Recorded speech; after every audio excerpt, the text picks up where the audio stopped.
Welcome to whofooadventures. This is part 4 of our Sedona Vegfest 2019 video series. This presentation meant a lot to me as my mother suffered from dementia the last 10 years of her life. It gave me hope that I could prevent and reverse symptoms of dementia and Alzheimer's. Let's take a look at what they have to say. We desire good health, but often it's because we don't wish to experience the discomfort and inconvenience of being unhealthy. But it starts getting our attention when we suffer from life-impacting conditions like diabetes, heart disease, dementia, cancer. We, along with our doctors, often tend to focus on everything below the neck down. However, from here on up is where our operating system for our entire body resides. And it's here where we house our emotions and store our memories. It's our brain. It's who we are. It's precious and it's priceless. This morning I have the wonderful privilege to introduce two individuals who together are a powerhouse of medical knowledge and advocates for brain health. Both are well-respected neurologists and hail from Loma Linda, California, one of the recognized blue zones of the world where people tend to live longer and experience a higher quality of life. They are co-directors of the Brain Health and Alzheimer's Prevention Program at Loma Linda University Medical Center. Their book, The Alzheimer's Solution, is the first of its kind. Using evidence-based research, they have given each of us an empowering guide to prevent and reverse the symptoms of cognitive decline. Please help me give a warm Sedona Vegfest welcome to the dynamic team of Drs. Dean and Ayesha Sherzai. It's 3 pounds, 2% of body weight, but it is the organ that makes who we are. We are our brains. At its baseline, it consumes 25% of body's energy. We are living longer, and this brain is overwhelmed. In fact, this brain never sleeps. It does some of its best work at night. One person is diagnosed with Alzheimer's every 66 seconds. 5.8 million, that number's got to be changed, people who suffer from Alzheimer's. Now, I've been using the term Alzheimer's and dementia interchangeably. They're not. Dementia is the big umbrella category. The basic definition of dementia is when your cognitive capacity, be it memory, processing, visual, spatial, any of those is affected to the extent where you can't do one of your daily activities. The biggest category of dementia is Alzheimer's. 60% to 70% of all dementia is Alzheimer's. But then you have other types, Lewy body, frontotemporal, Parkinson's. All these different kinds of dementias, vascular dementia. 1 in 10 people over the age of 65 are diagnosed with Alzheimer's. It doubles every 10 years until at age 85. Nearly 50% are diagnosed with Alzheimer's. There's some disparities. Women suffer twice as much. 1 in 6 women are diagnosed with Alzheimer's in their lifetime. 1 in 11 men. You're addressing mind health. Because whatever it takes to take care of this, we'll take care of stroke. The third, we'll take care of Parkinson's, we'll take care of depression, we'll take care of anxiety, and as you will see, the connection behind this, it's the mind. And it works at the community level again. We want the easy answer. We want the blue jellyfish pill that's going to cure everything. Certain diseases are really driven by the gene, especially early on in life, are driven by genes. But when it comes to chronic disease of aging, it's not one gene. It's multiple genes. And these genes create a spectrum, a range of risk. Genes are like loading the gun. Lifestyle is pulling the trigger. I don't think it's even that close, like loading the gun. It's actually putting the gun there and somebody has to assemble it and put it, lifestyle does all of that. Yet when they had not gone through what we call the affluence paradox, which means that they became richer, and the first thing you do as you become richer, what do? Meat. Meat. I don't know why, but there seems to, and it's the last thing that people want to give up because, hey, I worked hard to get to the affluence. It's a journey. And if you take that, it's empowering. It's a journey towards a precipice, towards an edge. And that edge actually doesn't mean anything. That edge means that, oh, now people see the clinical outcome of the disease process that has accumulated. Oh, now they're forgetting a little more than just their key. They're forgetting they had a car. This is a progress report card of how we're doing as a nation. What are these simple 7 charts?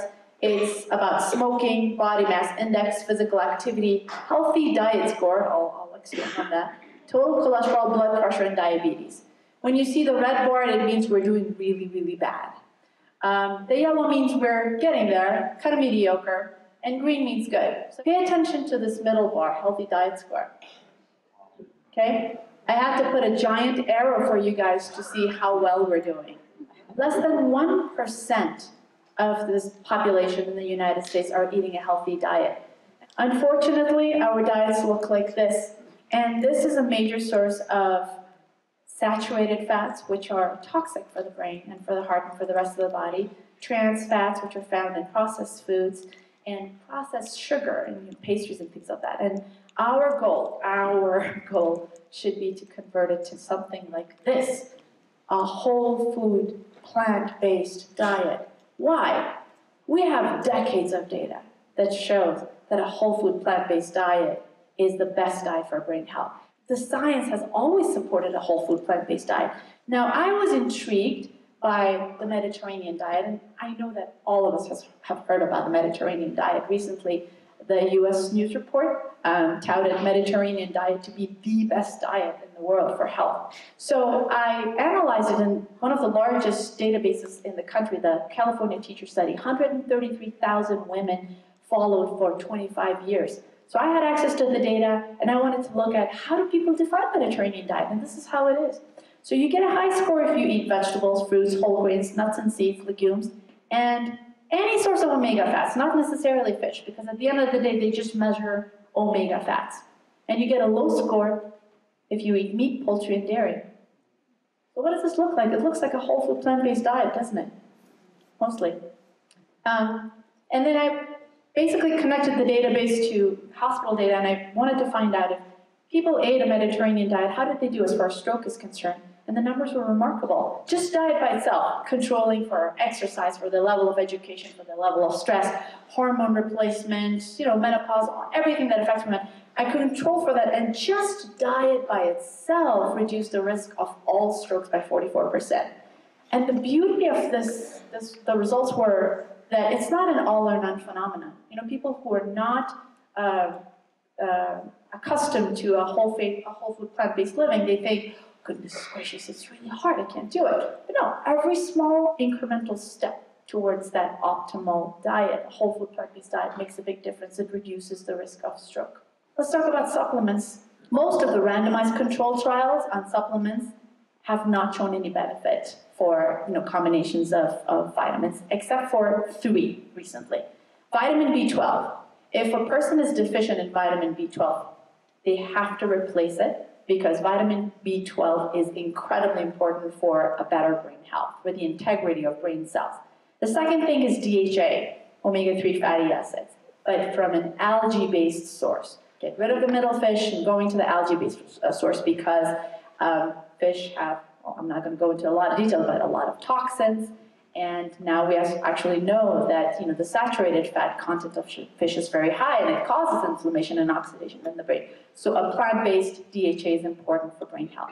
And the third thing, which is very, very new, is turmeric. And turmeric seems to bind to that bad protein, the amyloid protein we were talking about earlier, and it kind of melts it away. And insulin resistance is an area of our focus of research. So insulin resistance, you probably might have heard it yesterday, and you'll hear about it today as well, is a condition where your body doesn't really recognize glucose anymore, and so it's a pre-diabetic stage. There is a very high risk of people who have diabetes to have Alzheimer's disease, but even if they don't have the diagnosis, if the glucose metabolism is abnormal for a very long time, they tend to develop cognitive impairment. An ideal diet for the brain is one that emphasizes a whole food plant-based diet. It's the vegetables, the fruits, the legumes, the grains, the polyunsaturated fats that come in the natural food form that seems to be beneficial. Reduction of meats, poultry, fish, and sources of processed sugars, things that are found in cookies and creams and things of that nature, is very important. And then specific consumption of foods, specifically greens, berries and beans seem to be very, very helpful for the brain. So an everyday list would look like this. Green leafy vegetables, cruciferous vegetables, any kinds of vegetables, including root vegetables. Potatoes are not bad. It's, the fries that are bad for you. It's the oil that is in it. Berries, nuts and seeds, beans and lentils, whole grains, herbs, spices, and tea and coffee. Coffee's not bad. Coffee actually has a lot of antioxidants. It's the milk and the sugar that's bad for you. And then working towards eliminating these foods, which are sugar, meats, pastries and sweets, cheese and dairy, and extracted plant oils. Extracted plant oils cause inflammation at the vascular level. Our brain is the most vascular organ there is, and obviously they're going to affect it. Especially tropical oils, coconut and palm oil. As we all know, coconut oil is more than 90% saturated fats. So it definitely works the same way that butter does, that saturated fats from animal products do. Whenever we're in the audience, somebody says, well, this study showed that coconut oil is good for you. You have to always ask yourself, what do they compare it against? Obviously, coconut oil is going to be better than steak and butter, but it doesn't mean it's good for you. So when they're studied in different populations, they're always compared to the standard American diet, the SAD diet. Anything is better than the SAD diet. Thanks for watching. Don't forget to click subscribe for more WHOOFOO content, including more from the Sedona Vegfest 2019.